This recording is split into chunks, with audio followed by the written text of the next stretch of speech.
Ladies and gentlemen, boys and girls, cardaholics of all ages, welcome back to Big House Cards, and thank you so much for watching. Today, I want to do something I haven't done in a while, and that's an episode of Talkin Cards, and I wanted to talk about I guess I'll call it the hottest release right now, or at least one of the hottest releases. It's one of the stuff that everybody wants at retail, and nobody can find at retail, because like two dudes buy it all up, and that's WWE Prizm. So, I got lucky and managed to get two blasters at a Walmart. Target, I was unable to get any online. And I opened these two blasters and I recorded them because I've learned don't open without recording. And there was nothing of note like in these blasters. So I haven't uploaded them. And I've seen a lot of people get the same type of results with WWE Prizm Retail. And you know, it's Prizm Retail. I mean, that's to be expected. It's not You're not gonna hit something huge every single time. I mean, with basketball, you were lucky to hit a LaMelo rookie, and with football, if it ever comes out, now it's slated for like mid-June, which that's gonna be a show to say the least. If you hit one rookie quarterback, I mean, you've done well, right?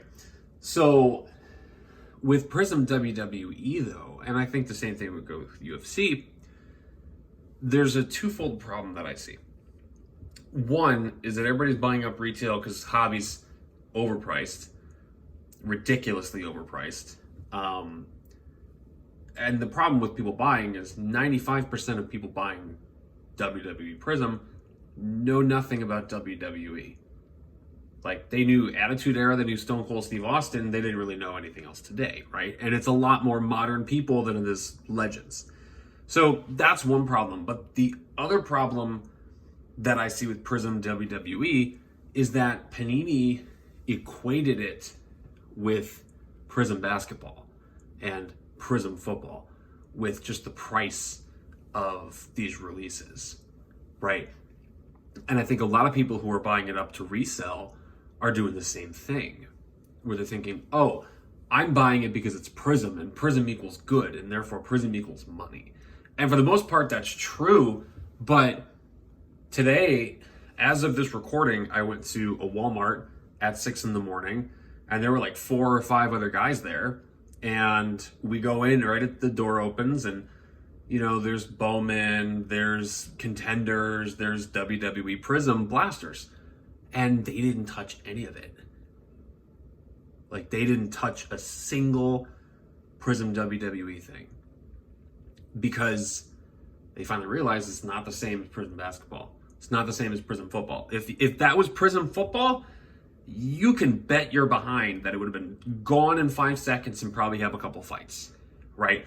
But the prices of the boxes and the contents they're in my opinion, aren't justified.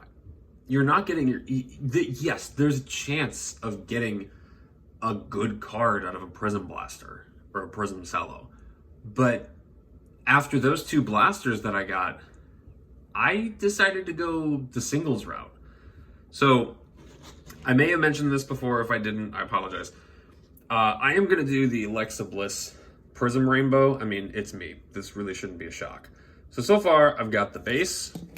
I've got the silver. It's a little bit off-center, but not too bad. I've got the hyper. That's definitely off-center. The green, just a little bit top to bottom. Red, white, and blue, relatively solid-ish. The red wave, definitely off-center top to bottom. And then I've got the red out of $2.99 and the blue, which is my favorite, out of $1.99. And in all honesty, these two, if grading gets cheap or if I decide to go like a group submission route, these two might be going to PSA. Just because I would love to get those graded for my collection.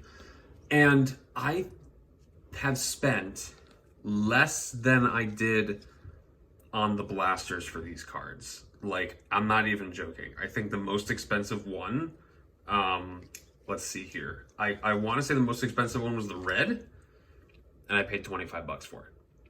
So you could buy a blaster and get a green and a silver of people you've never heard of, which for 95% of Prizm WWE buyers is all of them. Or you can put that money toward a single and get exactly what you want. And yeah, you're losing out on the thrill of the rip, but you're at least hitting what you want, right?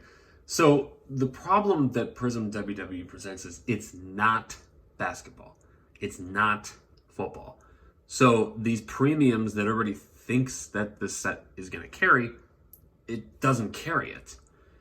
And so what I think is a good thing that comes out of this is I think we're going to see more WWE sit on the shelves. At least smart flippers are going to leave it on the shelves. I know some dumb ones too. But it's been, in my opinion, a controversial set, to say the least. It's produced some really gorgeous cards. And I've got the Bliss Auto Redemption. I pulled the trigger on that. And that's going to take probably 6 to 9 months because Panini. But I'm happy with the way that I'm going with Prizm, but I don't know how hot WWE Panini releases are really going to be. Yes, it's the debut edition, and if you buy a couple blasters and you store them away, they'll probably be worth some money when Fanatics and Topps take over the WWE license again, right? That makes sense.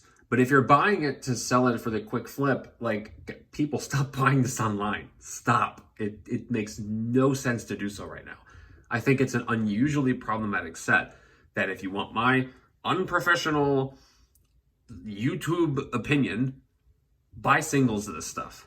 Let people who want to buy the boxes and waste a lot of money go ahead and do that for you. Swoop in, buy the singles, and you are not going to regret it. Just going to throw that out there. That's my thoughts on WWE Prizm. If you guys have any comments on the set, if you know anything about it, if you've seen it, if you've opened it, let me know your thoughts. I'd be very curious to know. Thank you guys so much for watching. Please leave a like, subscribe, stay tuned for more videos. I know I was kind of out for a little bit, but I'm back in it. Leave a like, subscribe, all that other stuff. And until next time, bye-bye.